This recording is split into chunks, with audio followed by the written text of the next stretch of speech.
Hi, guys. Thanks for tuning in. Today, we're going to learn how to embed social media posts right onto your Wix blog post. By the way, retrieving an embed code for different social media platform varies. Here's a quick guide on how you can do that. Feel free to pause. Once you have your embed code ready, then follow these steps.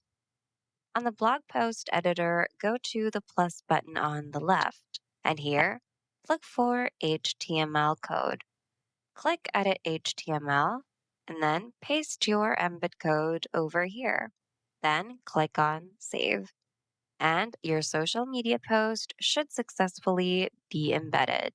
As easy as that.